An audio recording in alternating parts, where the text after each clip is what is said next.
Hello, and welcome to this episode of Criminal Mischief, the Art and Science of Crime Fiction. I'm D.P. Lyle, your host. Today I want to talk about thriller writing. What brought this about is my dear friend Gail Lenz recently posted, I think it was September the 11th actually, on Rogue Women Writers blog, which is a great blog. If you don't follow it, you should. And there's a link to it that'll be in the show notes on this on both my website and my blog.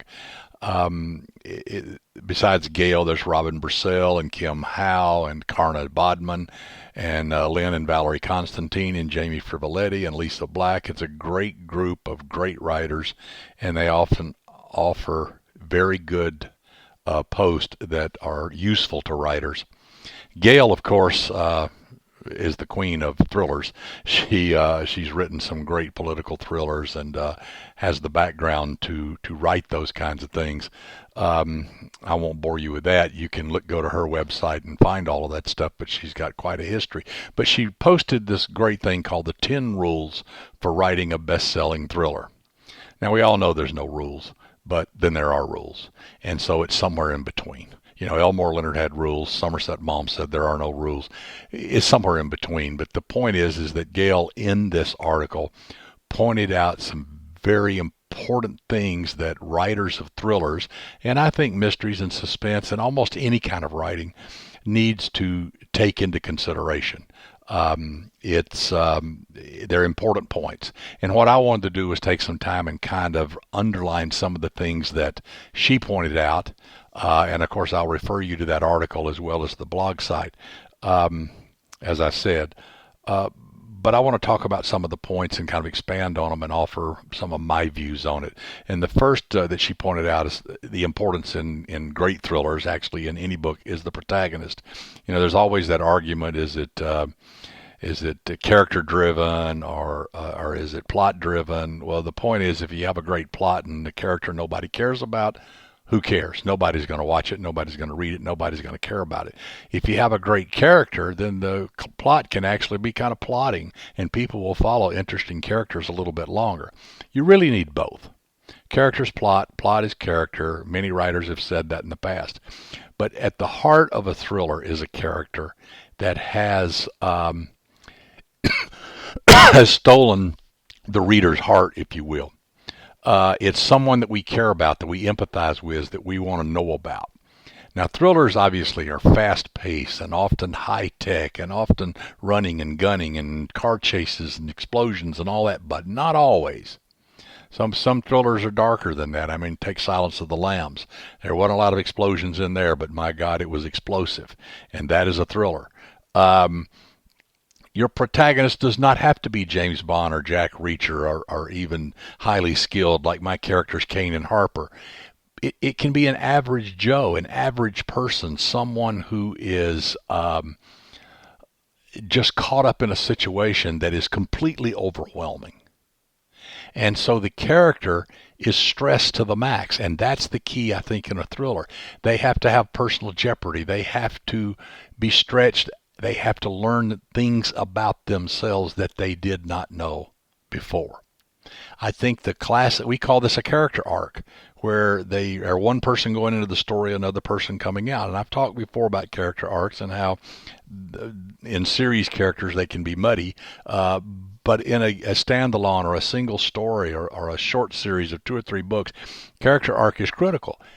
Maybe the greatest character arc ever was that of Sarah Connor in Terminator.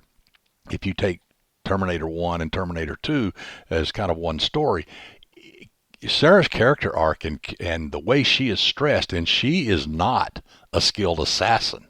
I mean, she works at Burley Burger. She can't keep the order straight. Kids put ice cream in her thing, in her pockets, behind her back. Her coworkers love her. She's sweet. She's lovable. She's all that stuff. But she's kind of like Hody Doe going through life as a 20-something in L.A. I mean, she's not even taking acting classes that we can tell like everybody in LA does. So she's just kind of biding her time and living life, which is fine when you're 22, 23 years old, I guess. But she gets confronted with a Terminator that's sent back from the future to kill her because she's going to be the mother of John Connor, who is going to smash the machines and save mankind on down the road after the nuclear holocaust, after the machines take over. Wow. Wow. So Sarah is locked into this mano a mano battle with this creature that Schwarzenegger played that is so much more powerful, so much more intellectual, so much more indestructible than she is that it's not even a fair game. But Sarah evolves. And by the end of T1 even, and particularly on into T2, she is a full-on warrior, totally loaded for combat and ready to go. So your protagonist does not have to be James Bond. It can be an average person, but they have to be stressed and they have to deeply reach within themselves to come up with something that was there all along. Sarah obviously had this oomph, and bring it out and save the day.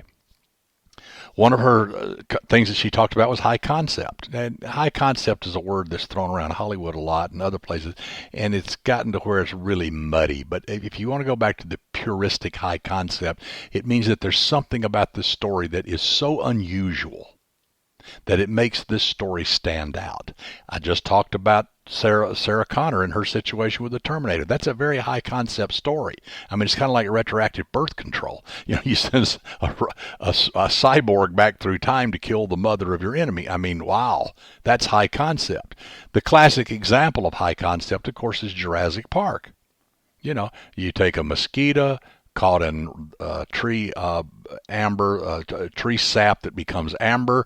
You drill it out, you get the DNA, and you create dinosaurs. What could possibly go wrong? Well, everything. But that's a very high concept story. And so does your story need to be high concept? Of course not. What it needs to be is real and gritty, and you have to have the protagonist someone people care about and in a situation that is frightening. And then you go along with them and your heart's pounding and you're sweating and you're breathing hard and you're saying, oh my God, don't go in that room. Those are the kinds of things that make thrillers thrilling. So there has to be stakes involved, high stakes involved. And usually in a thriller, it's the protagonist and the antagonist locking horns over something that only one of them can have. One of them's victory is the other one's loss. And so they have to lock horns in a very visceral way. At the end of the day, they have to go mano a mano. They have to meet face to face and resolve the issues. Sarah does with the Terminator.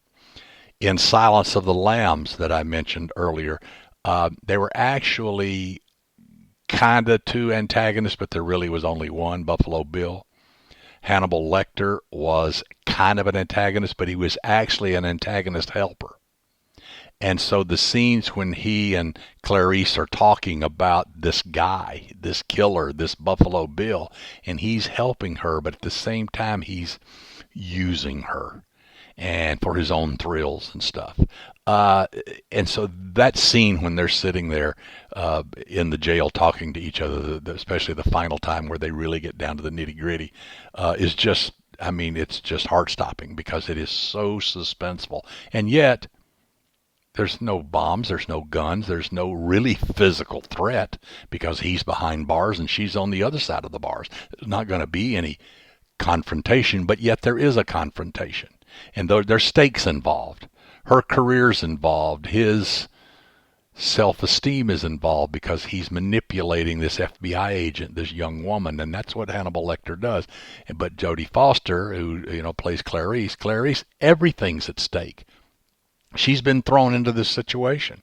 She's been told by Crawford, go in there and talk to this guy and see what he'll tell you. He didn't think she'd be able to do it, but lo and behold, she was able. And then, of course, in the end, she ends up finding out who Buffalo Bill is and where he is and goes to his house, and all that horrific sequence where everything's black and he's got night vision goggles. I mean, this is the stuff that nightmares are made of.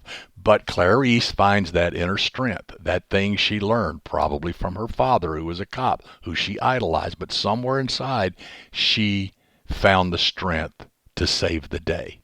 You know, this is a movie that's worth watching over and over again for storytelling, for creating this type of tension. Point of view. And I've talked about this before. Thrillers are usually told from multiple point of views, and there's a simple reason for that. First person point of view is perfect for mysteries. Because if you think about it, the protagonist, your cop, your private eye, your greeting card, writing little old lady who is dangerous, they're trying to solve a crime. They're trying to solve a problem. And they learn the solution to the problem at the same time that the reader does. So it is a mystery. They're in lockstep together, and the protagonist and the reader are unfolding the layers of this mystery until they finally get to the answer, peeling back the onion, if you will. That's great for that, because now the reader is completely invested in what the protagonist is doing and feeling and saying and thinking, and they're right there with them all the way. Thrillers are a little different, because the thrill really comes from the reader having superior knowledge.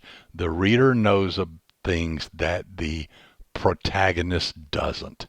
And this goes all the way basically in Jaws, from the opening scene where the girl's killed by the shark, and then later body parts wash up and they say it's a boating accident. Well, we know it's not. We know this is not a boating accident. This is some big bad animal out there in the water that's going to haunt them. And when Brody, the protagonist, is told it's a boating accident, he says, oh, okay. I don't have to worry about anything. Not true. But we know, Brody, you've got everything to worry about. When Ripley in Alien, when everybody else is dead and she's the last one left, and she's going to get in the little jettison craft and haul it out of there, and leave the alien behind on the main portion of the ship. Well, she's preparing to do all that, but we, the viewer, see that the alien has secreted himself in a little shelf in one end of this special pod. And you want to yell at her, hey, yo, yo, yo, yo, turn around, look, he's over there. She doesn't know this yet. And only after she separates, and now she's in this even smaller space with this indestructible, apparently, creature that, bleeds acid, for goodness sake. We knew that ahead of time. That's the suspense. Well, if we told either of those stories just from first-person point of view, we wouldn't know about the shark. We wouldn't know the alien was secreted somewhere else. And therefore, the thrill, the don't open that door, get out of there, don't do that, feeling that we get, the suspense and terror that we get, wouldn't be the same. And so it's hard to write a thriller from pure first-person point of view. Can you do it? Sure. But it's a fine line you've got to walk.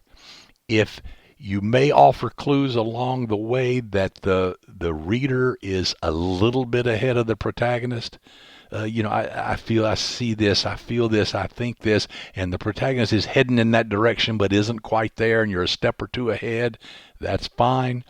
But if you get 10 steps ahead, if you get on down the road and you're saying, what is wrong with this person? Why doesn't this doofus see what's going on here? So you set up the possibility of making your protagonist look too inept. Maybe that's what you want to do, and that's perfectly fine. In a lot of comedic stuff, that's exactly what happens, and farcical stuff, that's exactly what happens.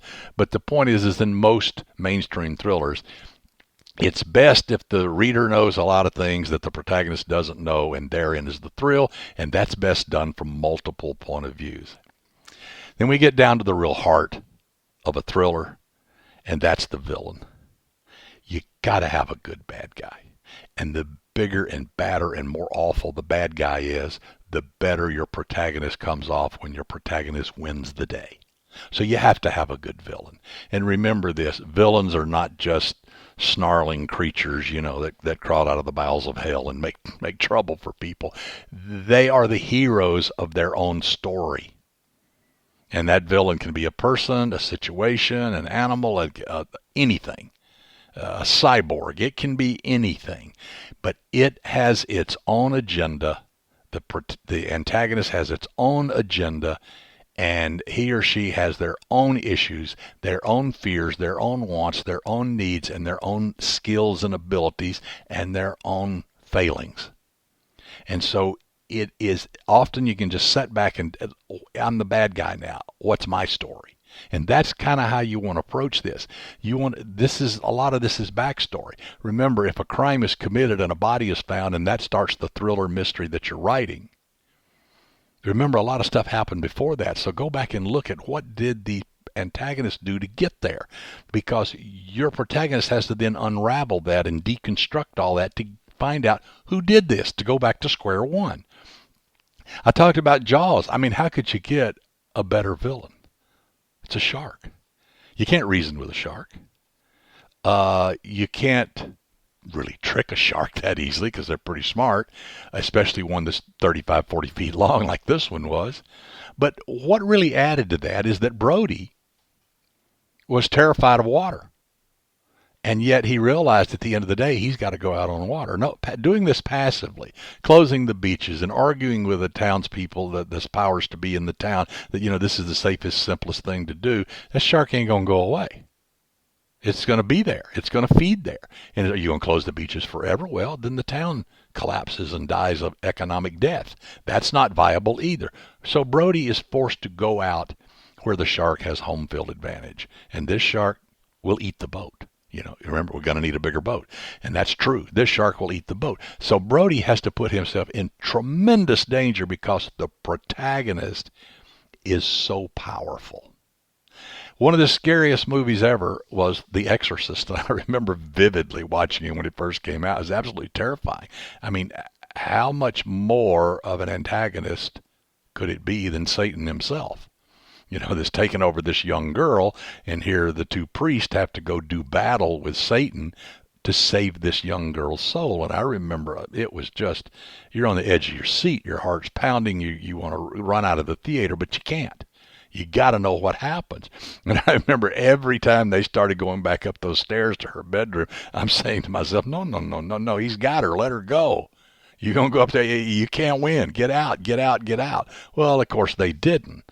I already talked about Alien, almost indestructible, and that's almost like a haunted house story because they're stuck inside with this horrible, horrible creature. What about something a little more like The Godfather?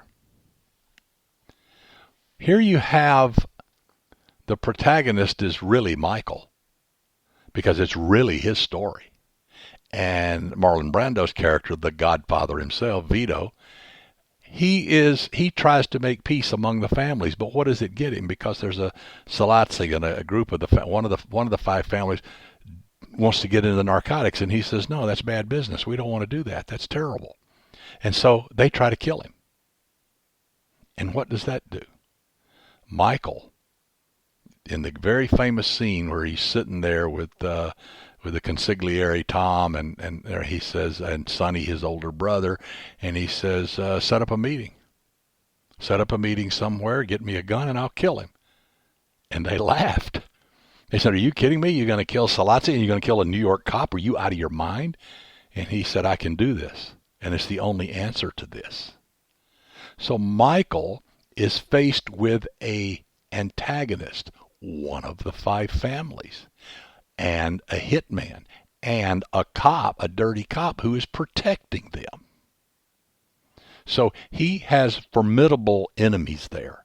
Mainly, it is the family. So it's that faceless other family. But these are the soldiers that represent that family. And Michael has to confront them. So he goes through an evolution. But is this out of character for Michael? Yes and no. I mean, yes, Michael was a soldier. He had gone off to battle, and now he was back. It's post-World War II. Michael has the skills. He was trained in weapons. He was trained in warfare. He saw war. He knows how to do this. He knows how to shoot somebody. He knows how to shoot two somebodies.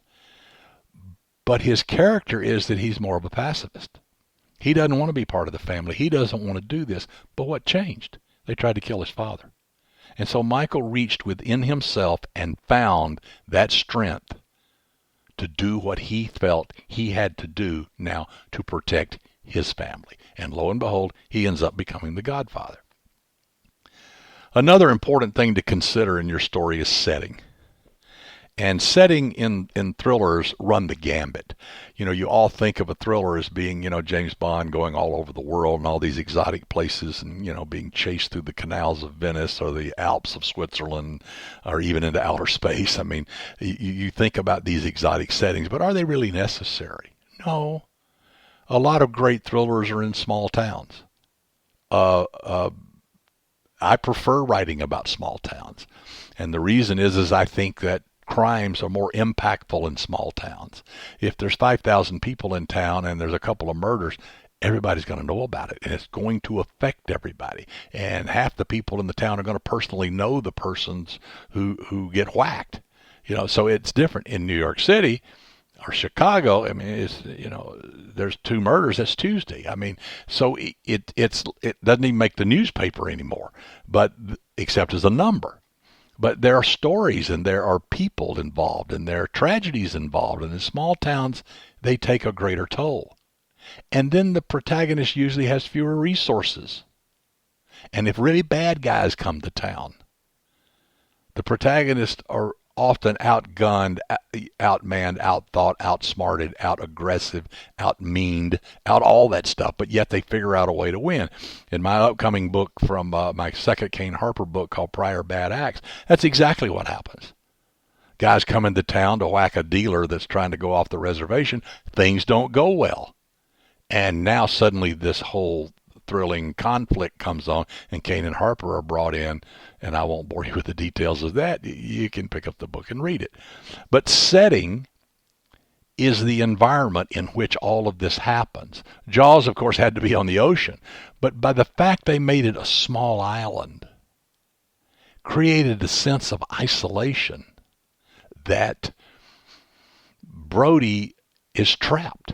He's trapped on this island. And there's a bit of dialogue in there where I think somebody said it's. Don't you think it's strange that you're afraid of water and yet you live on an island? And he said it only is an island if you're out on the water. Otherwise, it could be a peninsula, it could be the shoreline. It looks the same if you're on the shore. So, but the point is that he was stuck on this little island, and the only way off, so to speak, was to kill this shark. And that put him in great danger and made him a hero.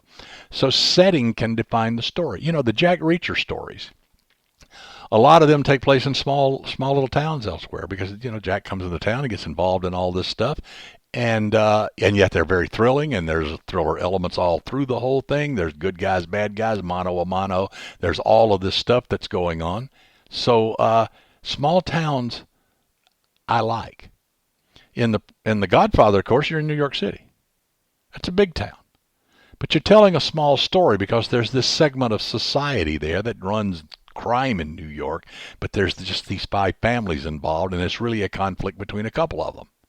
And so it shrinks down that city a little bit, but still your environment is New York and all the things that go along with that, from the dark alleyways to the machine guns, you name it, to the houses where they live.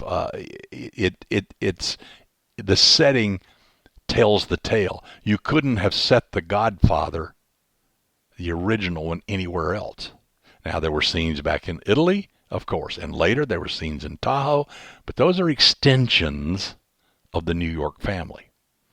So I think you can see there's a lot to cover here. There's a lot to unpack here. But at the end of the day, a thriller is about a protagonist that we care about, that has unknown skills even to themselves, that are forced into a situation where the hero or heroine is pushed to the max, that their escapes are cut off one after another, after another, after another.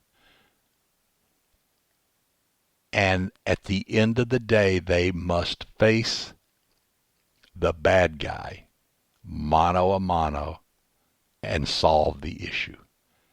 And that's really what it's all about. Again, Sarah Connor. She went through this evolution. The Terminator chased them. They chased them into a building. Reese is dying. Sarah's by herself. The Terminator's been reduced to a metal skeleton, but oh, by the way, he's very deadly. She's trapped in a building. She's trapped in a corner of a building. She's trapped in a corner. Then she's trapped in a compression machine that compresses metal. And you talking about convergence of time and space, which is what I like to call it. All of her options get cut off. And she finally smashes the Terminator and saves the day, even though Reese is gone. So that's the suspense. That's what a thriller is. You take your protagonist, you put them in a bad situation, you cut off one option after another. The options for survival, the options for winning the day disappear piece by piece, minute by minute, page by page, until you get to the climax in the end and the mano-a-mano battle takes place and your protagonist wins the day. So I hope this offers some insights that you can use in your own writing. As I said, there will be links to Gail's article and to the Rogue Women Writers blog, so go there. You'll learn a lot of good stuff, and then this article is really, really well written, and that's kind of what inspired me to talk about this. So until next time, this is D.P. Lyle here on Criminal Mischief, the Art and Science of Crime Fiction. As always, this is copyrighted by Authors on the Air Global Radio Network. Until next time, have a good day.